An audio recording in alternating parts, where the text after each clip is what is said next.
Thank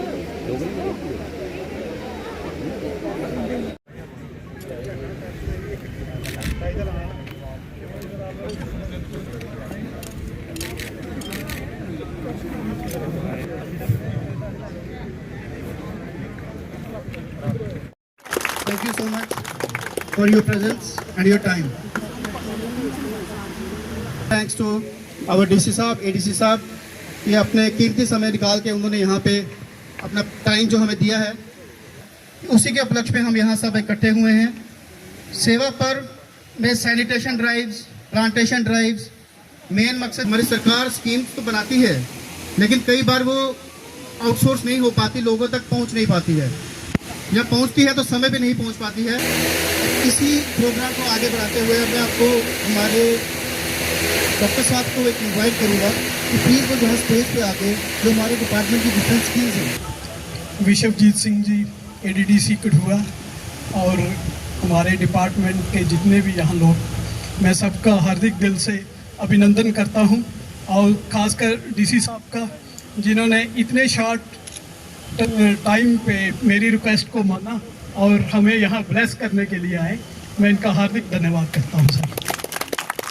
जैसे sir की व्यस्तता बहुत ज़्यादा है, इनके ऑफिस में काफ़ी लोग बैठे हुए थे, लेकिन फिर भी ये आशीर्वाद देने आए, इनका बहुत बहुत धन्यवाद। धन्यवाद। हो सकता है वो 10 गाय मिलके 20 किलो दूध देती हो, लेकिन जैसे जैसे टाइम बदलता है, अपग्रेडेशन के साथ आज आप 2 गाय पे उतनी मेहनत करोगे तो हो सकता है वो 2 गाय ही उतनी प्रोडक्शन दे दे। प्रॉब्लम रही कि मैं ये भाषण या स्पीच इतनी अच्छी कभी दे नहीं पाया, तो ये हमेशा मेरे लिए प्रॉब्लमेटिक रहता है, लेकिन कोशिश करता हूँ मैं अपने विचार किसी तरह से आपके तक रखने की। पहले तो मैं सबको थैंक्स कहता हूँ और स्वागत करता हूँ इस मीटिंग में, जो अवेयरनेस कैंप इन्होंने ऑर्गेनाइज़ किया है ये वाला। और मैं देख रहा हूँ काफ़ी सारी हमारी फीमेल्स इसमें है। जो एक मैं इनसे बात कर रहा था डॉक्टर साहब से, तो ये एक बड़ा इनकरेजिंग स्टेप है। मैं थोड़ा सा इसी के बारे में बोलूँगा। ये जो सेवा पर्व के तहत जो प्रोग्राम ऑर्गेनाइज़ किया है इन्होंने अवेयरनेस क्रिएट करने के लिए, वो ज़माना था जब हमारे पेरेंट्स थे, जैसे मेरी मदर घर में ही होती है, फादर नौकरी करते थे। तो आज ज़माना दूसरा आ गया है, जैसे जो हमारी इकॉनमी है उस हिसाब से हम लोग सोचते हैं गई है। और मेरा पर्सनल मानना ये भी है कि आप लोग हमारे जितने ही क्वालिफाइड होते हो और कई बार हमसे ज़्यादा क्वालिफाइड होते हो, तो जब मैं पढ़ाई करके नौकरी कर सकता हूँ तो आप क्यों नहीं कर सकते। अब इसी के तहत सरकार के ये जो इनिशिएटिव्स हैं, क्योंकि हर आदमी सरकारी नौकरी नहीं ले सकता, क्योंकि नौकरियों का भी एक लिमिटेड नंबर होता है, हर किसी को नौकरी नहीं दी जा सकती। लेकिन सरकार ने बहुत सारी स्कीम्स, बहुत सारे जो स्कीम्स स्टार्ट की हैं, उसमें जैसे आप लोग बीच में उसमें एसोसिएटेड रहते हैं, तो सरकार यही इनिशिएटिव है सरकार की कि हम किसी तरह से जो हमारा ह्यूमन रिसोर्स है उसको टेक्निकली डेवलप करें, उसको ट्रेनिंग्स दे पाएँ, उसको इस काबिल बनाएं कि वो खुद जनरेट करें एम्प्लॉयमेंट। और जैसे एनिमल हस्बेंड्री की ही मैं बात करता हूँ, हमने भी घर में गाय रखी होती थी, भैंस भी रखते थे। अब इसमें मॉडर्न टेक्नोलॉजी आ गई। जो भैंस है या गाय है, मुर्रा क्वालिटी की जो भैंस है वो बड़ी अच्छी मानी जाती है, लेकिन हमारे पास देसी होती थी। अब वो मुर्रा डायरेक्टली नहीं ला पाएंगे, लेकिन उसको हम विद टाइम आर्टिफिशियल इंसेमिनेशन से लाएंगे। सिमिलरली होल्स्टाइन फ्रीजियन जो है उसका भी कोई हाइब्रिड, उसका भी हाइब्रिड जो है वो हम इंट्रोड्यूस करते हैं। सो ये टेक्नोलॉजी जो है हर दिन चेंज हो रही है। मैडम नहीं समझ आ रही? नहीं, वो पीछे कुछ मैडम गर्दन हिला रहे हैं। ये जो टेक्नोलॉजीज़ हैं, ये जो ट्रेनिंग्स आप करके आते हैं, इससे हमारे पास अच्छे पशु बनेंगे, अच्छी मिल्क प्रोडक्शन होगी। और आप इन यूनिट्स को, एक गाय एक भैंस हम घर में रखते हैं अपना गुजारे के लिए, तो आप इसको मल्टीप्लाई कर सकते हैं। मल्टीप्लाई करेंगे तो आप कमर्शियल में आ जाएंगे, दूध की खपत होगी। अब ज़्यादा दूध प्रोड्यूस करते हैं तो आप ज़्यादा बेचते भी हैं, कोऑपरेटिव्स का भी बीच में आ जाता है। तो मैं आग्रह करूँगा, अनुरोध करूँगा अपने एनिमल हस्बेंड्री डिपार्टमेंट से कि इस टाइप की ऑर्गेनाइज करते रहिए एक्टिविटीज़, जिससे कि हमारे लोगों को ये चीज़ अवेयरनेस मिलती रहे। आई अंडरस्टैंड कि जो आपको असाइन ड्यूटीज़ है उसमें थोड़ी बहुत रेमुनरेशन मिलती है, तो आप घर के काम के साथ साथ वो भी कर पाते हैं। इसी तरह से जो हमारे मेल साथी हैं जो भी इस एक्टिविटी में इन्वॉल्व हैं, जम्मू में मैंने सुना था कि एक वेलिचराना डिगियाना एरिया में कोई डेयरी है बहुत अच्छी, जहाँ पे महंत विचित्र सिंह कॉलेज है, उसी एरिया में कहीं मुझे किसी ने ये भी कहा था कि मैं आपको दिखाने ले जाऊँगा, इतनी बढ़िया टाइप की डेयरी किसी ने खोली है। तो ये भी हम में से लोग खोल रहे हैं।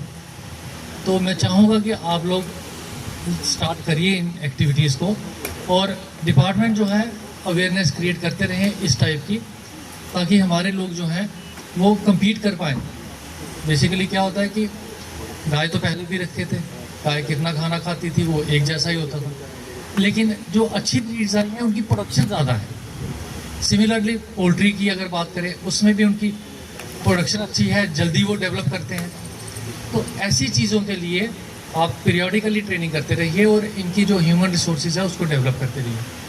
मैं माफ़ी चाहूँगा, मुझे कोई एक मीटिंग बीच में आ गई, उस कारण थोड़ा जल्दी निकलना पड़ता, अदरवाइज मैं आपके साथ बैठ के थोड़ी देर इंटरेक्ट करता। आपका नॉलेज जो है वो मैं खुद भी सीखने की कोशिश करता, लेकिन मुझे जाना पड़ेगा जल्दी। अब गुप्ता साहब ने बोला था कि आपको आना है, तो मैंने कहा नहीं आऊँगा ज़रूर, मैं इंटरेक्ट करूँगा आपसे। तो इन्हीं शब्दों के साथ मैं आपको थैंक्स कहूँगा, और ये कहूँगा कि जो भी आपका यहाँ पे ट्रेनिंग होगी या जो भी आपके लोग यहाँ पे इंटरेक्ट करेंगे आपसे, जो मन में सवाल है ज़रूर पूछिएगा। ट्रेनिंग्स या ये जो हमारे इंटरेक्टिव सेशंस होते हैं, इनको वन वे मत बनाइएगा। आप सवाल पूछेंगे, आप में से एक सवाल पूछे, हो सकता है 4 लोगों को सेम सवाल दिमाग में घूम रहा हो, बट वो क्या करते हैं कि सवाल नहीं पूछते, थोड़ी सी रिलक्टेंस होती है या रहने देते हैं। आपके से एक सवाल पूछने से 10 बंदों को फ़ायदा होगा, तो क्लैरिटी आएगी। तो मैं यही आपसे अर्ज करूँगा, आग्रह करूँगा, do interact with whosoever is the speaker, उनके साथ इंटरेक्ट करिए, उनके साथ गल्ला बातें करिए। थोड़ा चल रही हैं डिपार्टमेंट की, वो बड़ी सारी स्कीम्स हैं, और सारी की सारी स्कीम्स एम करती है अनएम्प्लॉयमेंट को ख़त्म करने के लिए। आज के यूथ के लिए जो हर कोई चाहेगा कि मुझे सरकारी नौकरी मिले, वो चीज़ पॉसिबल नहीं है। तो डिपार्टमेंट एक फोरम है, एक जगह है जहां आप जो भी आपके दिमाग में चीज़ आती है कि मैं ये काम करना चाहता हूं, चाहे वो डेयरी के रिलेटेड है, चाहे वो पोल्ट्री के रिलेटेड है, चाहे वो फॉडर के रिलेटेड है, आप हर कोई काम कर सकते हो। और उस काम का ये भी नहीं कि आप छोटा काम कर सकते हो, बड़ा कर सकते हो। आपके माइंड में जो भी है, आप जो चीज़ सोचो, हमें इस चीज़ में मदद चाहिए, हमें गाय खरीदने में मदद चाहिए, वो स्कीम है। आप चाहते हो कि गाय के दूध के मार्केटिंग के लिए हमें कुछ होना चाहिए, वो स्कीम है। अगर आप मार्केटिंग नहीं करना चाहते, दूर दराज का इलाका है, आप चाहते हो कि हम उसका बाई प्रोडक्ट कोई बना के हम मार्केट में लेके जाएं, उसके लिए स्कीम है। क्योंकि सारी की सारी स्कीम मिल्क प्रोडक्शन से लेके मिल्क प्रोसेसिंग से लेके सारी की सारी स्कीम्स जो है वो आप सबको पता होगा, डॉक्टर्स ने आपको सभी ने बताया। चाहे 1000 बर्ड से लेके 10,000 बर्ड पोल्ट्री का काम करना चाहे, वो छोटा फार्म अगर खोलना चाहता है, छोटा खोले बड़ा उसके रिलेटेड सारी की सारी स्कीम है। अगर पोल्ट्री स्कीम यहाँ पे है, बैकयार्ड पोल्ट्री में अगर कोई काम करना चाहता है उसके लिए स्कीम यहाँ पे है। के इंटरेस्ट के अकॉर्डिंगली आप जो भी चीज़ चाहो, आपके मुताबिक, आपके मन के मुताबिक सारी की सारी स्कीमें हैं। लेकिन मैंने काम क्या करना है, सबसे पहले अपने माइंड को एक क्या चाहते हो। अगर आप डेयरी का काम करना चाहते हो, किसमें काम करना चाहते हो, वो आपका जो कंसेप्ट है वो पूरा क्लियर होना चाहिए, ताकि बेसिक एम तो यही है कि आपको कुछ फ़ायदा हो, आपकी इनकम बढ़े, जिसके आप अभी 2 एनिमल्स हैं वो 2 से 4 कर सकता है, 4 से 8 कर सकता है। मेन एम जो है इनकम जनरेशन है फार्मर्स की, और दूसरा है जो अनएम्प्लॉयमेंट को दूर करने के लिए। तो आप लोग इस मौके का, जितनी स्कीमें आज के दिन गवर्नमेंट ने हमारे लिए देके रखी हैं, ऐसा कोई भी साल, ऐसा कोई भी वो नहीं था कि जहां ये स्कीमें अवेलेबल होती। तो इस चीज़ों का भरपूर फ़ायदा लेना चाहिए। आपके जो नियरेस्ट वेटनरी सेंटर्स हैं, जहाँ आपके डॉक्टर्स हैं, VSCs, असिस्टेंट सर्जन बैठते हैं, उनसे मिलके स्कीमें समझ के आप काम कर सकते हो। मैत्रीज और पशु सखीज हमारे डिपार्टमेंट के एम्बेसडर्स हैं, में रहती हैं, अपने गांव में रहती हैं, तो सारी स्कीमों का अपने नेशनल मिल्क रिकॉर्डिंग स्कीम शुरू हो रही है, जिसमें पशु सखीज और मैत्रीज का कोई खास रोल होगा, जहां हम एक गिने चुने एरिया में मिल्क रिकॉर्डिंग एनिमल्स की लेंगे और इनको एक स्पेशल इंसेंटिव भी मिलेगा मिल्क रीडिंग्स का लेने का। तो आपने किसका लिया? MCU भी है, अभी IDDS में भी हमने फाइल लगाई है, फाइल लगाई, पेंशन आ गई ठीक है, एनिमल्स हमने परचेज कर लिए हैं मार्केट। आप में किसी को किसी भी वजह से डिपार्टमेंट वाले कोऑपरेट करते हैं, सभी के सभी समझाते हैं, सभी को किसी को किसी चीज़ की कोई परेशानी हो तो हमें बताएं, या आप चाहते हो ऐसा होना चाहिए, ऐसा नहीं है, वो चीज़ बता दो। कई फार्म हैं, बेनिफिशरीज हैं यहाँ पे, आपके मन के मुताबिक ऐसी चीज़ बताओ कि आप ऐसा करते हो, ऐसा नहीं होना चाहिए, या इस चीज़ को बदल के ऐसे से ऐसा कर दो। अगर आपके माइंड में कोई ऐसी चीज़ है तो बताओ। अगर किसी भी डिपार्टमेंट के बंदे ने आपको कोऑपरेट नहीं किया हो, किसी सेंटर में कोऑपरेशन नहीं मिली हो, तो वो बता दो।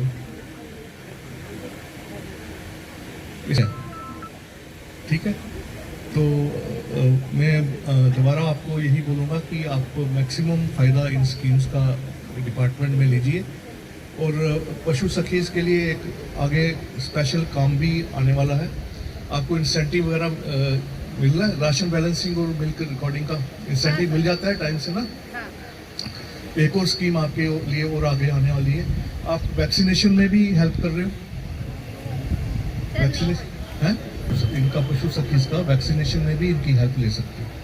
ठीक है, मैत्रीज की जैसे लेते हैं ना, पशु सखीज की भी हेल्प ले सकते हो। बस इनको ट्रेन करना, इंजेक्शन किसी को लगाना आता है? नहीं आता, नहीं आता। सर हमने AI की ट्रेनिंग की है, अभी हमें आ जाता है। ठीक है, अगर और कोई पशु सखी मैत्री की ट्रेनिंग करना चाहती है, वो भी अपना चीफ साहब को बता दें।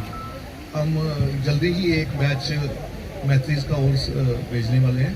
अगर कोई और भी इंटरेस्टेड है, अगर यूथ में से कोई इंटरेस्टेड है, लेकिन उस एरिया सिटी का नहीं मुझे चाहिए, मुझे चाहिए रिमोट एरिया का, हिली एरिया का, दूर का चाहिए, बनी, बसोली, बिलावर, उस साइड के चाहिए। अगर उनमें से आपका कोई इंटरेस्टेड है मैत्री की ट्रेनिंग के लिए, तो वो अपना नाम, अपना फॉर्म जो है चीफ साहब को भेज दीजिए। से गवर्नमेंट ऑफ इंडिया की और स्टेट की बड़ी सारी स्कीम्स हैं, वो जो है इम्प्लीमेंट की जा रही हैं। जैसे हमारे प्राइम मिनिस्टर साहब का विजन है फार्मर्स की इनकम करना, LG साहब हमारे और हमारे जो असिस्टेंट हमारे जो वो है ACS शिवेंद्र कुमार जी, उनकी डायरेक्शंस हैं कि आप ग्राउंड लेवल पे सभी के फार्मर्स के साथ मिलें और उनसे पूछें कि क्या किसी इम्प्लीमेंटेशन में उनको किसी जगह पे कोई प्रॉब्लम आ रही है कि नहीं आ रही। हमारी स्कीम्स सारी की सारी जो है मैक्सिमम एम करती है कि जो हमारे यंग लोग हैं वो गवर्नमेंट सर्विसेज की तरफ ना देख के वहाँ भी जाएं, बट हर एक को नौकरी नहीं मिल सकती, वो सेल्फ एम्प्लॉयमेंट की तरफ जाएं।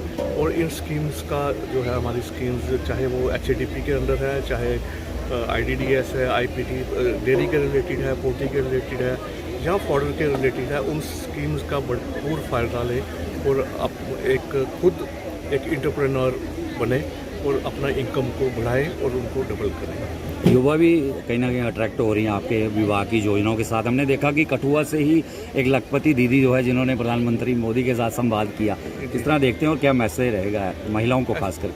महिलाओं के लिए स्पेशली हमारे लिए जो कोऑपरेटिव सेक्टर्स के लिए भी बड़ी स्कीम है, सेल्फ हेल्प ग्रुप है, या कोऑपरेटिव सेक्टर्स के लिए डेयरी के रिलेटेड बड़ी स्कीम है, जैसे AMCUs है, मिल्क वैल्यू एडिशन है। जहाँ जहाँ दूध की पैदावार ज़्यादा है, वो अपने खुद प्रोडक्ट्स बना के मार्केट में उनको ब्रांडिंग मार्केटिंग करके वो खुद बेच सकते हैं, ताकि उनकी वो इनकम जो है वो बढ़े। उसके अलावा जो भी हमारे कोऑपरेटिव दीदी हैं, अगर वो डेयरी कोई नया उनको बढ़ाना चाह रही हैं, डेयरी खोलना चाहती हैं या पोल्ट्री फार्म को खोलना चाहती है, उसके लिए भी सारी की सारी स्कीम्स जो हैं डिपार्टमेंट जो है वो उसको हेल्प कर रहा है। और मैं तो सभी के लिए बोलूँगा, सभी यूथ के लिए बोलूँगा, सभी लेडीज़ के लिए बोलूँगा कि इस वक्त जितनी स्कीम्स हमारी चल रही हैं, कोई भी आदमी, कोई भी जो है लेडी पीछे नहीं हटनी चाहिए। सभी को कोई ना कोई स्कीम ज़रूर डिपार्टमेंट से लेनी चाहिए। सेवा पर्व का जो आज मुख्य किस तरह से लोगों को जागरूकता जो है वो आने वाले समय में आपके विभाग की तरफ से मिलेगी? सेवा पर्व में हम जो कि हमारा पूरा जम्मू डिवीज़न में चल रहा है, इसमें हमारी जितनी भी डिस्ट्रिक्ट्स हैं, जो जहाँ भी हैं, अलग अलग जगह पे कैंप्स ऑर्गेनाइज किए जा रहे हैं, जिसमें जो हमारे बेनिफिशरीज हैं, जो फार्मर्स हैं, जो आम लोग हैं, उन सभी को स्कीम्स के बारे में बताया जा रहा है और उनको सभी को मोटिवेट किया जा रहा है कि आप गवर्नमेंट की तरफ से जो भी स्कीम्स हैं, एनिमल हस्बेंड्री की तरफ से जो भी स्कीम्स हैं, वो उनका फ़ायदा लें। और एनिमल हस्बेंड्री का स्टाफ जो भी है, जहाँ भी काम कर रहा है, वो हमेशा तत्पर रहता है, हमेशा हेल्प के लिए आगे बढ़ के काम करता है। ये है कि आप फार्मर्स को खुद जाके यहाँ वहाँ पे जाएं और उस बड़ी स्कीम्स को समझें और उन स्कीम्स का फ़ायदा लें। कैंप्स ऑर्गेनाइज करना जो है, ये उसी का एक हिस्सा है कि जो हमारा मैक्सिमम लोग हैं जो इन स्कीम्स का फ़ायदा जो ले सकें। हमने देखा कि उनको सर मुआवजा क्या है उसका प्रोसेस? ऐसा है कि जो भी ज़रूर रेंज में काफ़ी ज़्यादा नुकसान हुआ है हमारे फार्मर्स को, उसमें कुछ एनिमल्स का नुकसान भी है जो बहे हैं या हैं, उनका सभी की जो रिपोर्टिंग है हमारे पास है। हमने हर डिस्ट्रिक्ट से, डिस्ट्रिक्ट हेड से, डिस्ट्रिक्ट चीफ से हमने सभी की रिपोर्टिंग ली हुई है और एक कंसोलिडेटेड जो रिपोर्ट है वो डिवीज़न कमिश्नर को भी और हमारे जो एडमिनिस्ट्रेटिव डिपार्टमेंट है सेक्रेटरीट में मंत्री साहब को भी और एडमिनिस्ट्रेटिव डिपार्टमेंट को सारी रिपोर्टिंग दी हुई है। जैसे आगे हमें कोई इंस्ट्रक्शंस मिलेगी हम वो करेंगे। तो कल भी हमारे जो वो है यूनियन के मिनिस्टर जो है एग्रीकल्चर के शिवराज जी भी आए हुए थे, वो भी इस चीज़ का जायज़ा लेने आए हुए थे, उनको भी सारी रिपोर्टिंग हमने की है। जैसा भी कोई गवर्नमेंट की ऐसी इंस्ट्रक्शन आएगी, जो भी इमदाद मिलेगी, हम फार्मर्स को ज़रूर उसकी मदद करेंगे। ठीक। बारे में ये बोलना चाहती हूँ कि जैसे कि सर ने हमें काम दिया है, तो रोज़गार दिया है, सभी लाइन में है। तो हमारे लिए बहुत बड़ी बात है कि पहले हम घर में रहते थे, अपने जैसे सेल्फ हेल्प ग्रुप बने, उन ग्रुप के माध्यम से हम बाहर निकले, अपनी सेविंग्स है जो भी तो हमारा अपना खुद का बिजनेस स्टार्ट करने लगे, रोज़गार के बारे में पता चला। या ग्राउंड लेवल पे जब हम बाहर निकले यहाँ से, तो अब हमें यहाँ सर कृषि पशु सखी से पहचाना जाता था। कृषि पशु सखी के माध्यम से हम यहाँ डिपार्टमेंट, हर डिपार्टमेंट के साथ, जैसे एग्रीकल्चर है या एनिमल हस्बेंड्री है, इनके साथ जुड़े। तो यहाँ पे हमने सर ने हमें ये रोजगार दिया कि यहाँ पे मिल्क रिकॉर्डिंग और इसका राशन बैलेंस का काम दिया। तो इससे हम महिलाएं अपनी इनकम को थोड़ा बढ़ावा मिला हमें। जैसे हम कर रहे हैं कि मिल्क रिकॉर्डिंग करते हैं, जाके गाँव में गायें देखती हैं, कौन सी गाय कौन सी नस्ल की है, कौन सी ब्रीड है, तो इसका दूध कितना है, उसको दूध से पहचानी जाती है गाय की कौन सी ब्रीड कितना दूध दे रही है। उसका दूध रिकॉर्ड करके हम सर को यहाँ पे पूरा इसका बना के, जितना भी हमारी PDF वगैरह बनती है इसकी, वो हम ऑनलाइन अपलोड करके दे रहे हैं और ये टाइम से हमें इसकी पेमेंट कर रहे हैं। और ये हमारा रोज़गार एक जैसे चल रहा है, हम आगे के लिए यही चाहते हैं कि ये ऐसे ही चलता रहे।